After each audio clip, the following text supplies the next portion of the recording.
we do so now. We don't start up. We set fire panel. We burn pine. We blow can. We cut cotton. We granite. We sell and we pursue.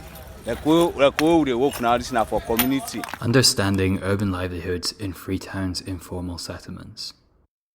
This short documentary produced by the Sierra Leone Urban Research Centre unpacks the informal livelihoods of residents living in informal settlements within Sierra Leone's capital city of Freetown.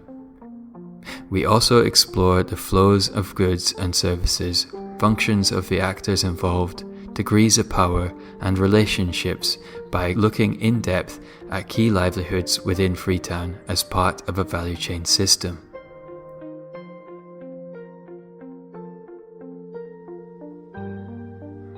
Sierra Leone is one of the least economically developed countries in the world. The economy is currently worth approximately $4 billion, with minerals and food produce being the primary exported commodities. It has a complex informal economy with diverse economic activities, flows of goods, livelihoods, and capital. About 70% of Sierra Leone's urban population is self-employed and largely engaged in petty trading. Many of the individuals involved in the informal economy do so on a survival consumptive basis to sustain the welfare and basic consumption of their households. Freetown is Sierra Leone's urban, economic, financial, cultural and political hub. As a capital city, Freetown is home to the government and is populated with over 1 million people.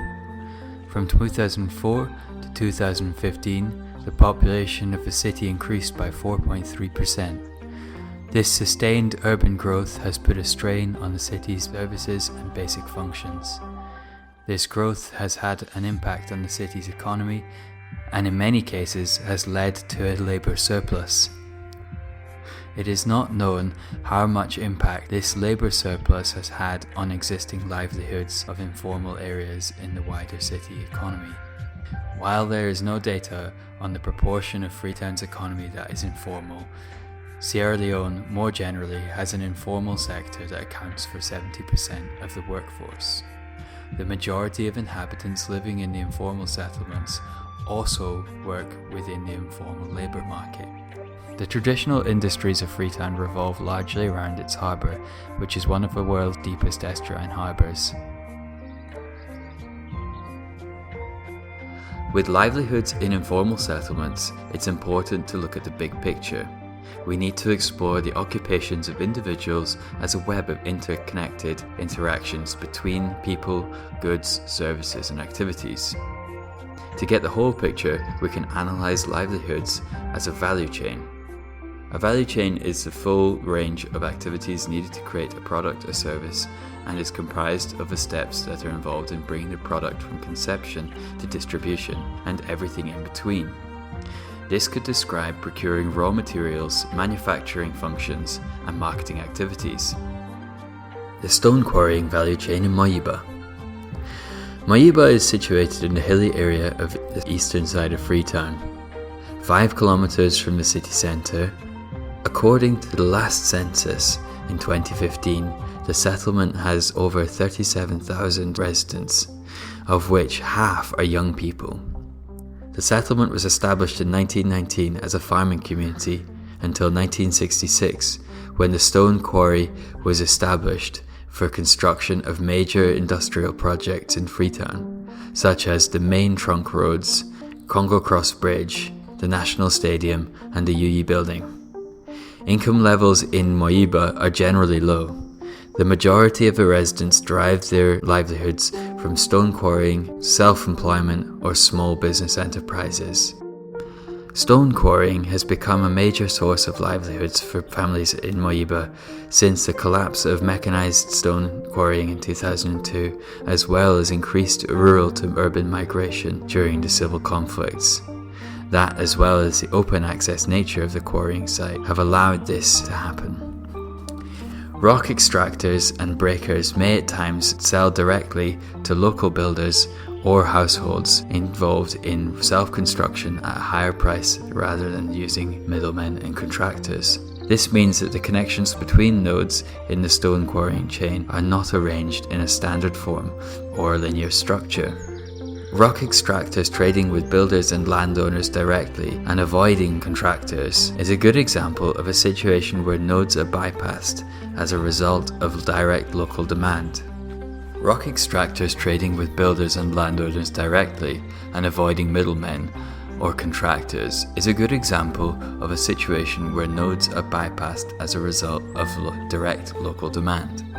On the other hand, when demand is low, they may sell rock to local middlemen who stockpile rocks to sell when demand increases. Rocks, labour and money between actors are the main flows in the value chain, though money flows are often delayed or indirect through systems of trust, credit and agreed shares of processed rocks. This value chain is more complex as there are different nodes that may be undertaken by different groups, or a range of processing phases may be undertaken by the same person. A good example of this could be a rock extractor who might also break down rocks into fine building gravel. Both men and women are involved in quarrying with a clear gendered division of labour at every stage. Rock extraction is carried out exclusively by men, justified by men's physical suitability for the hard manual work involved.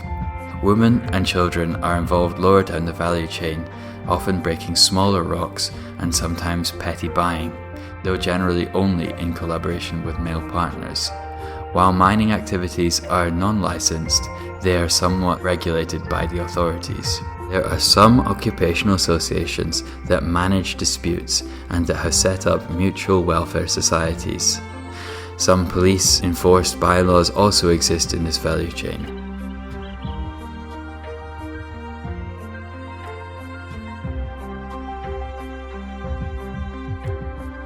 Fishing livelihoods in Potirukupa.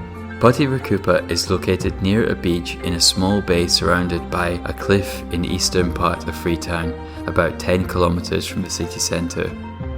The settlement was established in the early 1940s as a result of expansion of the urban economy in the 1950s. Many people from Port Loko came to trade in the community, by this point known as Rapoti. Recent population estimates of the community suggest that there are over 6,000 people living in the community, including 2,600 women and children under 5. Poverty, high rental costs and shortage of land for settlement expansion have led to the migrant population having no option but to reclaim the available land from the seafront by building their dwellings. Potirukupa shares a similar relationship with the sea as Coco Bay. Fishing is a key component of livelihoods in this coastal settlement, which has good access to fish markets, and due to its proximity of Baiburi Road, this access is very quick and easy. People come from all over the city and from other provinces in Sierra Leone to buy fish from Potirukupa. Fish sellers from the community also sell fish in the main markets elsewhere in Freetown. Many individuals who are involved in fishing and its associated activities were born or married into fishing families. It is not uncommon for entire households to be employed and involved in different nodes of the value chain. For example, female fish agents or processors are likely to have boat owners or fishermen as husbands. Labour is gendered through the value chain, with women predominantly involved in selling and processing nodes.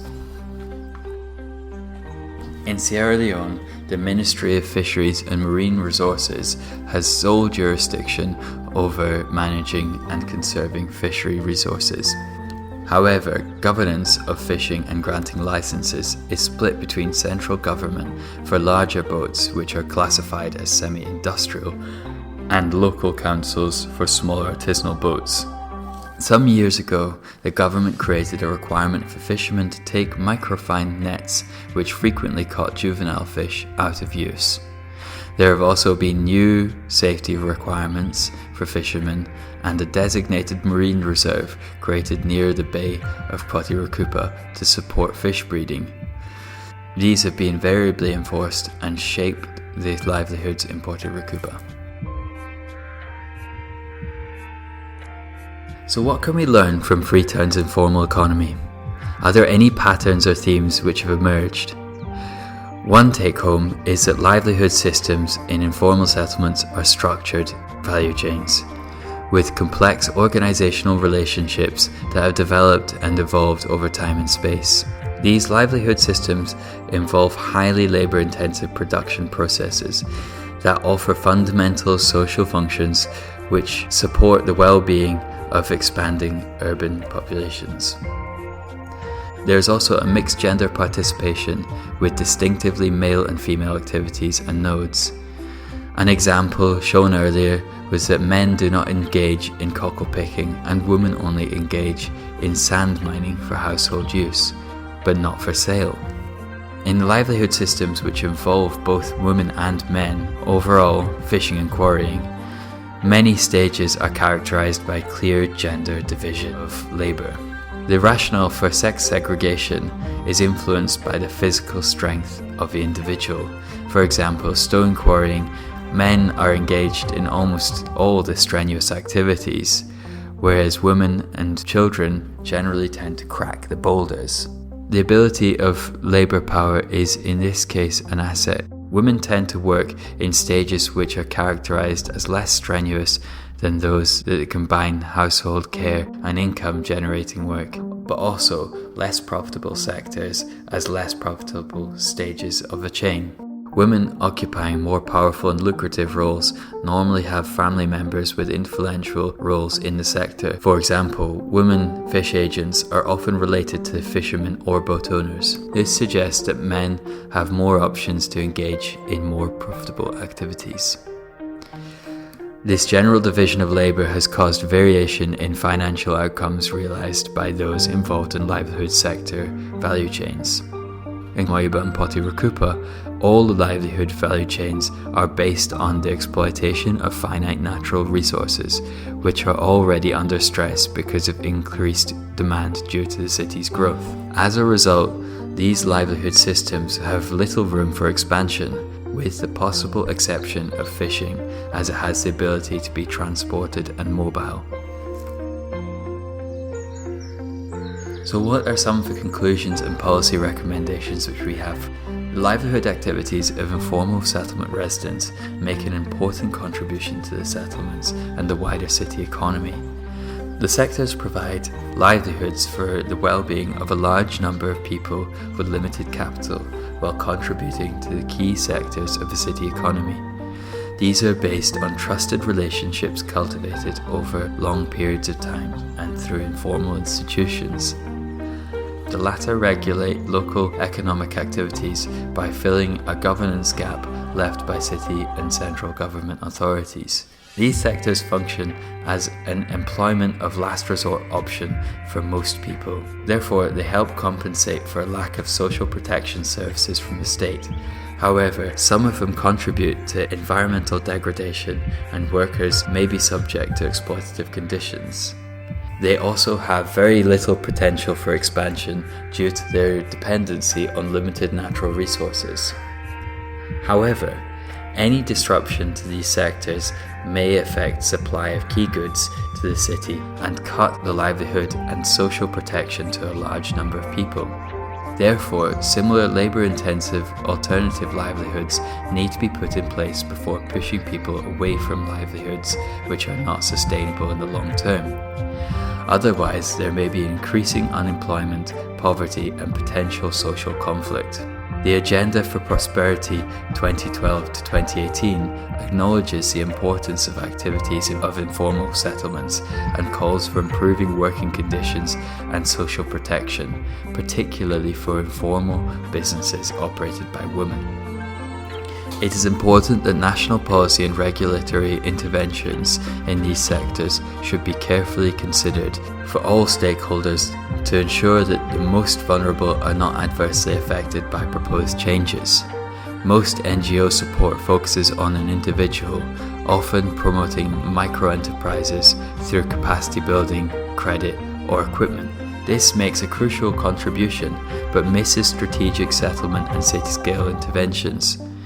NGOs could also participate in developing alternative labour-intensive sectors that are not reliant on finite natural resources, supporting settlement-scale governance of livelihoods and the use of natural resources, and engaging in informal communities in city-scale economic planning. In Freetown, those most at risk often rely on livelihood sectors based on exploitative or finite natural resources, facing stress and increased demand due to city growth. Risk production and impacts travel through the value chain of these systems, with different impacts on women and men.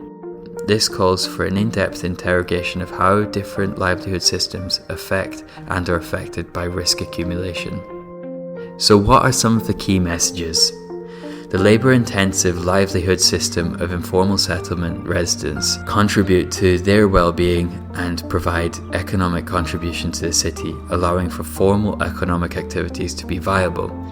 Livelihood systems are bound up in histories and identities of communities and provide economic employment and basic income support to security to a number of significant people.